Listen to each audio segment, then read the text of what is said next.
kaganda. Ngayon, nandito tayo sa dining table ko. Dito ako gumagawa ng mga video ko. Isa lang naman ako sa inyo.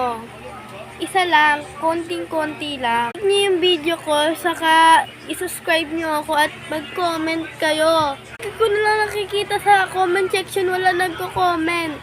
Sabi ko mag-comment kayo. So, habang wala nagko-comment, ako na lang nag-comment. Iniiba ko na lang, binubura ko na lang yung mga pangalan.